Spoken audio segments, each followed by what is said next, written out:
Hey everybody, so I didn't expect to have another one of these openings so soon for you guys, but Upper Deck's actually been doing a really good job of getting these sets out on time.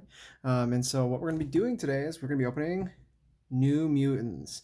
This isn't a set that I've been particularly excited about in terms of like the sets that are coming out this year, because there are so many good ones this year, but it looks like it could be pretty cool. So I really like Wolfsbane, so let's give it a shot.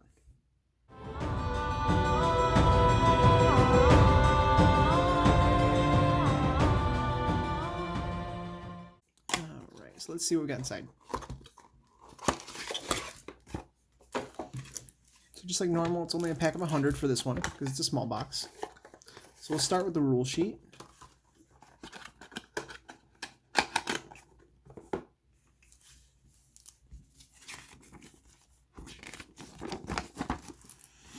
Alright, so the new keywords we have are Moonlight and Sunlight. So as a werewolf, Wolfsbane gets extra powerful at night or under a full moon. By contrast, Sunspot absorbs solar energy to fuel his power, gaining strength from the force of full sunlight. To fight at their very best, they must carefully consider when to engage the enemy by moonlight or sunlight, and this represents the new keyword. So some hero cards say things like Moonlight, and if you get +2 attack, so other cards will say like Sunlight, draw a card.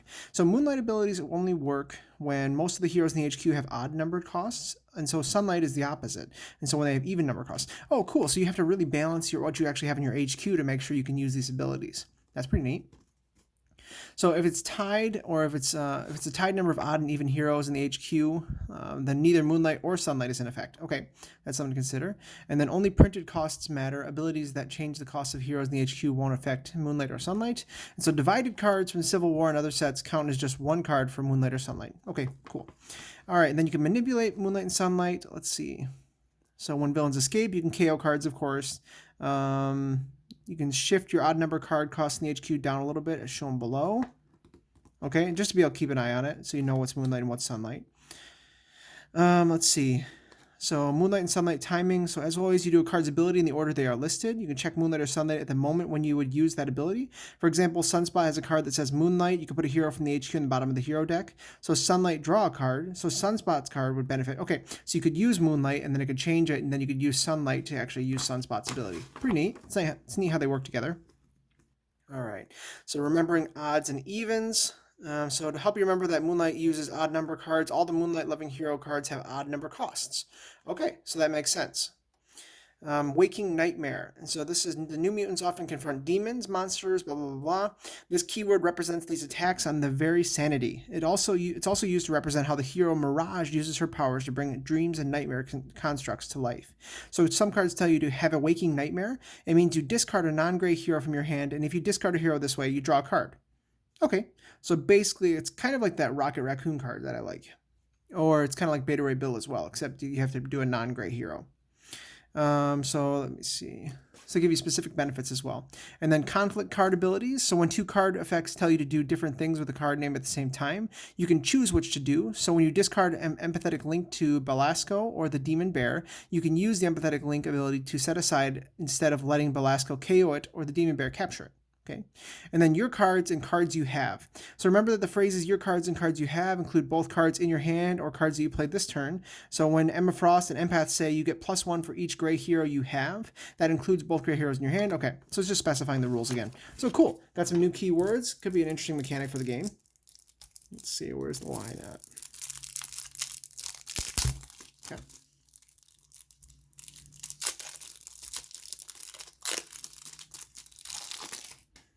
All right, so we're going to start with the hero groups. I'm not too familiar with the New Mutants as a whole, so this should be fun to just see what they do.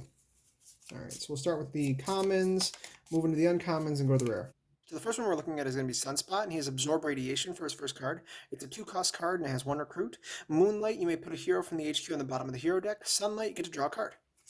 I really like these two abilities, having two different abilities. It reminds me a little bit of Hellcat, the design for that one, except that you have to pick one or the other, of course. All right, now, unless you're recruiting things, in which case then you probably get both. So solar-powered Sunspot, and it's going to be solar-powered and Sunspot again. It's 2 attack, and it's Sunlight. You may put a card from your hand on the bottom of the deck. If you do, you get +2 attack. It's 4 recruit. Nice. Then we have Thermokinetic Fury, and it is 4 attack for 6 cost, which is really good. To play this, you must put a card from your hand on the bottom of the deck, of your deck. Sunlight, you get +1 attack for each other X-Men card you played this turn. That's really cool. Kind of like an Iceman type take on it, or like Cyclops is rare. And then we have Imperial Force. And it is 3 attack, and it is choose any number of heroes in the HQ, put them on the bottom of the hero deck. Sunlight, you get +1 for each hero in the HQ with an even numbered cost. Nice, you can kind of start fueling the deck a little bit. The second one we have is going to be Wolfsbane. And it is, first one we have is 2 recruit, and it's 3 cost, and it's called Wolf Out. And it is Sunlight, you may put a hero from your HQ on the bottom of the hero deck. Moonlight, you get to draw a card. Then we have Night Vision, and it is Moonlight. Look at the top 2 cards of your deck, discard any number of them, and put the rest back in any order. It's 2 attack, and it's 3 cost.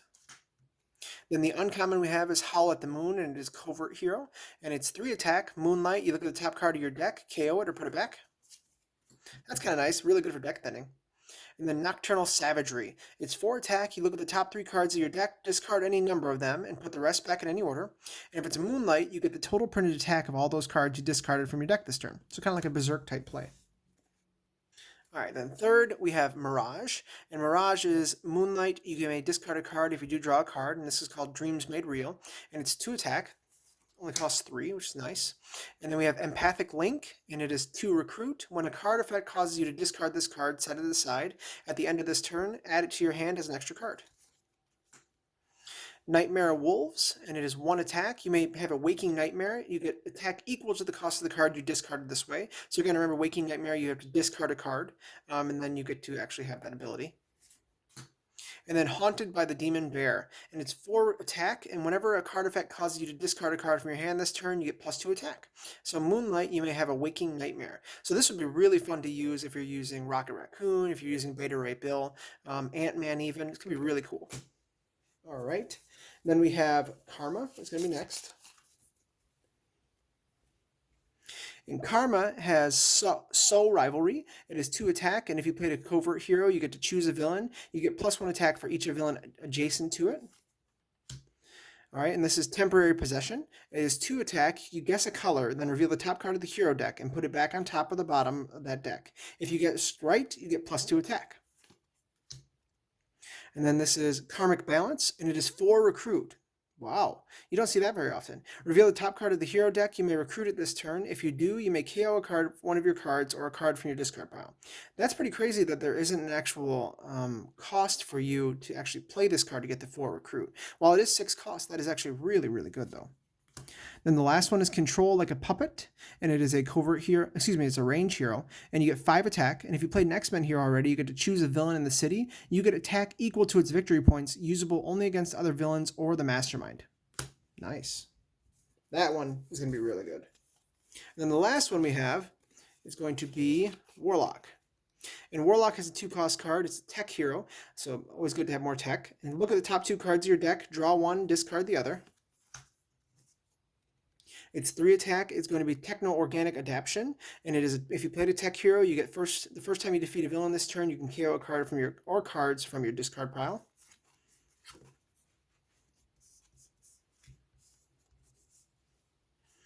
Then we have Analyze Planetary Rotation, and it is both recruit and attack. So it's Sunlight, you get +2 recruit. Moonlight, you get +2 attack. And if you played a tech hero, you get both. And then the last one is Nanite Shapeshifter, and it is both recruit and attack as well. Sunlight, you get to draw 3 cards. Moonlight, you get +3 recruit and +3 attack. And then if you played 4 X-Men heroes before this, you get both. Wow, that'd be amazing if you could play 4 X-Men heroes before this. Might be a little bit difficult though. All right, then the villain groups we have. The first one we're going to take a look at is called the Hellions. And the Hellions have a couple repeat cards that I took out, but most of them are going to be new villains as well. And so it's going to be Empath. It is during your turn, Empath gets +1 attack for each gray hero you have. Ambush. Each player reveals a covert hero or has a waking nightmare. Then Jetstream is Ambush after this enters the sewers. Put Jetstream on the bridge. If there's another villain there, swap them. So it's kind of like Vulture. Escape. Each player discards an X-Men hero or gains a wound. Then we have Tarot and Tarot cards. I don't remember. All right, so Ambush. Reveal the top card of the villain deck. If it's a bystander, rescue it. Scheme Twist, you play it. If it's a Master Strike, each player gains a wound. And if it's a villain, each player has a waking nightmare. Yikes. And then we have Roulette. It's Ambush. Reveal the top card of the villain deck. hero deck. If it's a tech hero, each player gains a wound, and if it's covert, you draw a card. Fight is the same effect, escape is the same effect as well. Thunderbird. Alright, Sunlight is Thunderbird gets +2 attack. Fight, you KO one of your heroes. That's one of the repeat villains. And then Cat's Eye is another repeat villain. It's Moonlight, Cat's Eye gets +2 attack. Fight, you KO one of your heroes. That one that reveals one from the villain deck sounds pretty tough. The second group we have is going to be Demons of Limbo. It's going to be, first one we have is Sim, and it's Ambush. Sunlight, each player reveals a strength hero or gains a wound. Moonlight, each player has a waking nightmare. Demon Bear. And this is Ambush. Each player has a waking nightmare. The Demon Bear captures one of the heroes discarded this way, and that has the lowest cost. The Demon Bear gets attack equal to the hero's cost. Fight, the player of your choice gains that hero. When it escapes, you get to KO the captured hero. And then we have Nastir. To fight Nastir, you must also spend 3 recruit if it's Sunlight. And Moonlight, Nastir gets +3 attack. So fight, you get to KO one of your heroes. It's a little bit deck bending. And then we have Witchfire. Witchfire has an ambush that captures a hero from the HQ with the lowest odd number cost. And then Sunlight, Witchfire gets +2 attack.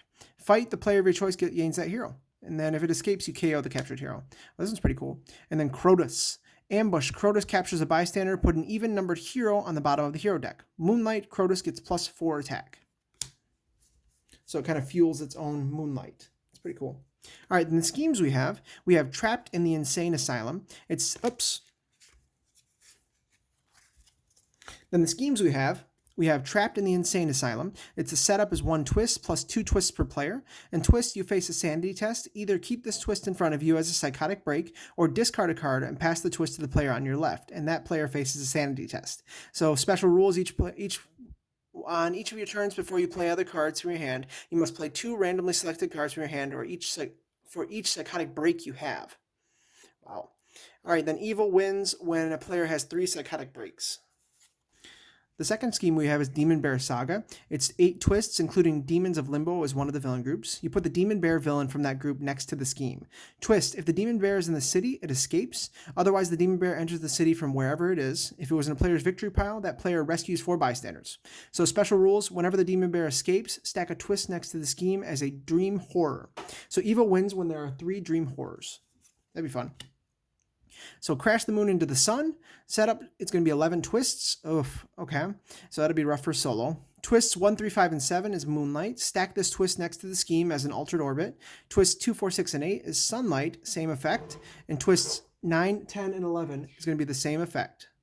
Evil wins when there are 4 altered orbits. So that's kind of nice. You can kind of plan ahead because you know the twists are coming in terms of your recruiting. So the last one is going to be Superhuman Baseball Game. It's 9 twists, and you add an extra villain group. Special rules: the bank and the streets do not exist, and you put the villain deck under the HQ as a home plate. The sewers, rooftops, and the bridge are first, second, and third base.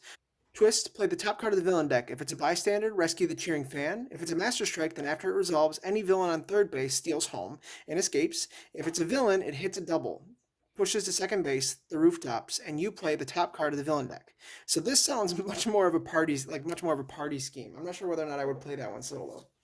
All right, then the Mastermind, we're not going to talk about the actual tactics themselves. I'll show you the names of them, but I'm not going to go through each tactic because I like a little bit of surprise when I'm playing as well. So, all right, so it's going to be Belasco, Demon Lord of Limbo, and Belasco gets attack plus attack equal to the number of non-gray heroes in the KO pile, divided by the number of players. And you round down. So he always leads Demons of Limbo. And the Master Strike is Sunlight. Each player KOs a non-gray hero from the discard pile. Moonlight, each player has a waking nightmare. So you KO heroes from the discard that are discarded this way. So in the first tactic is Demon's Mercy, Bargain for Souls, Cleaving Demon Blade, and the last one is Rescue from Limbo. All right, then the last Mastermind that we have is going to be Emma Frost. Fitz is going to be really excited about this one. I know that he's been waiting for this Mastermind to come out for quite some time. So this is going to be the White Queen, Emma Frost. And during your turn, Emma Frost gets +1 attack for each gray hero you have. And it always leads the Hellions. Master Strike, stack the strike next to the Emma Frost. Then each player has a Waking Nightmare for each strike stacked here. So correct me if I'm wrong, but I believe that she was the head of the school that was competing with the New Mutants. I could be wrong, but I think that's correct. So she's the Charles Xavier of another school. All right, so we have Assumed Diamond Form. So Contempt for Weaklings.